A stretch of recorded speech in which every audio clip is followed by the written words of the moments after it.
یہ ہفتے کی رات تھی، جو پچھلا ہفتہ گزر گیا ہے نا، جس طرح کل ہفتہ آئے گا، یہ بھٹر میں پروگرام تھا. تو پروگرام پہ گئے، وہاں سے مجھے آتے آتے نا تقریباً 12 بج گئے. جب میں گھر آیا نا تو چھوٹا بیٹا میرا، سب سے چھوٹا ابراہیم، بڑا رو رہا تھا. تو ماں اس کو چپ کرانے کے لیے نا وہ ٹہل رہی تھی، اس کمرے سے اس کمرہ، اس کمرے سے اس کمرہ. تو وہ کہتی ہے کہ شاہ کے بعد کی اس کی طبیعت خراب ہے، مسلسل رو رہا ہے. میں نے بڑا چپ کرایا، نہیں کر رہا. تو اس طرح کریں، اس کو کسی ہاسپٹل لے چلتے ہیں. میں نے کہا چلو. عمل خدمت لے گئے. وہ ڈاکٹر نے چیک کیا، اس نے کہا بچے کا گلا خراب ہے، اور جب بھی بچوں کا گلا خراب ہوتا ہے نا، ساتھ پھر ان کے کان میں بھی درد ہوتی ہے. اس کے کان میں درد ہے، اس لیے رو رہا ہے. اس نے وہ دوائی وغیرہ، انجیکشن وغیرہ لگائے، اس کے کان میں ڈراپس بھی ڈالے. لیکن میں نے کہا نہیں، میں آدھا گھنٹہ ویٹ کروں گا.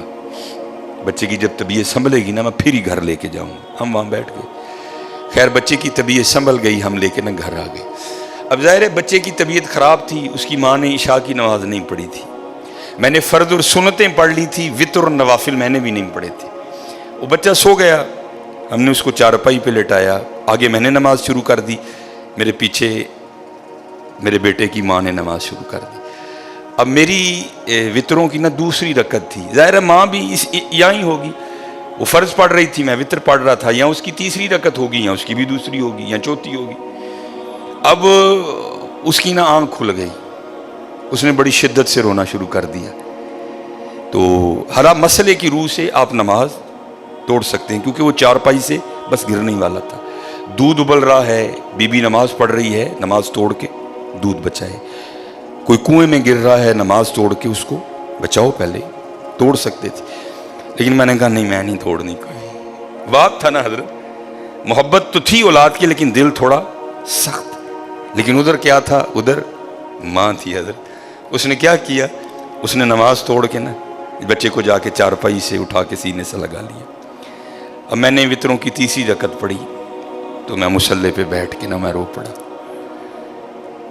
ہائے، نبی علیہ السلام نے کیا فرمایا کہ اللہ جل شانہ بندے سے 70 ماؤں سے بڑھ کے پیار کرتا ہے. یار اگر ایک ماں کی محبت یہ ہے تو پھر اس کی محبت کیا ہوگی؟ اگر ایک ماں کی محبت یہ ہے کہ اس نے نماز توڑ کے بچے کو سینے سے لگا لیا، تو پھر تصور کرو حضرت، جو 70 ماؤں سے بڑھ کے پیار کرتا ہے اس کی محبت کیا ہوگی؟ لیکن بات پھر وہی ہے حضرت، ہم تو مائل با کرم ہیں، لیکن کیا ہم تو مائل با کرم ہیں، لیکن آگے سے کیا؟ جب یہ وہ بچہ تھا نا، میں نہیں تھی حضرت اس میں. وہ تو پوری شدت سے رو رہا تھا، مجھے بٹھاؤ، مجھے اٹھاؤ، مجھے بچاؤ، مجھے بچاؤ. شدت تھی نا حضرت. اس شدت نے ماں کو مجبور کر دیا کہ اس نے نماز توڑ کے بچے کو اٹھایا. یہاں بھی جب شدت آتی ہے نا حضرت، تو پھر دریائے رحمت ایسا جوش میں آتا ہے کہ بگڑی بن جاتی ہے. لیکن پھر کیا ہے؟ ہم تو مائل با کرم ہیں، کوئی سائل ہی نہیں. حضرت شیخ بایزید رحمت اللہ تعالی علیہ لکھا ہے کہ حضرت نے اپنے مریدوں کے ساتھ نماز پڑھنے جا رہے تھے. تو گلی تنگ تھی، تو اس جانب سے نا کتا بھی آ گیا. تو ظاہر اگر تلقین آئی غیب سے، کوئی دل میں خیال تو آیا ہوگا نا. تو حضرت نے نا اپنے کپڑوں کو بڑا سمیٹا اور سائڈ پہ ہو گئے کہ کتا گزر جائے، کہیں میرے کپڑوں سے لگ ہی نہ جائے. تو پھر یہ تلقین آئی غیب سے. وہ جو کتا ہے نا وہ بول اٹھا، عرض کرتا ہے بایزید کیوں مجھ سے اتنی نفرت کر رہے ہو؟ آپ نے فرمایا تو نجس ہے، میں نماز پڑھنے جا رہا ہوں، میرے کپڑے خراب کر دے گا، میں تو اس لیے پیچھے ہٹا ہوں. تو کتا آگے سے کہتا ہے حضرت اگر میں گیلا ہوں تو پھر نجس ہوں، پھر ناپاک ہوں. اگر خشک ہوں تو پھر تو میں ناپاک ہی نہیں. اگر آپ کے کپڑوں سے لگ بھی گیا تو کچھ نہیں ہوگا. اگر گیلا ہوں تو لگ گیا تو پھر آپ کے کپڑے ناپاک کروں گا. لیکن پھر بھی میری ناپاکی ایسی ناپاکی ہے کہ 3 بار کا جو پانی ہے وہ اس ناپاکی کو دور کر دے گا. اگر آپ کے کپڑوں سے لگ گیا نا 3 بار، اگر آپ اپنے کپڑوں کو پانی سے دھوئیں گے تو کپڑے پاک ہو جائیں گے.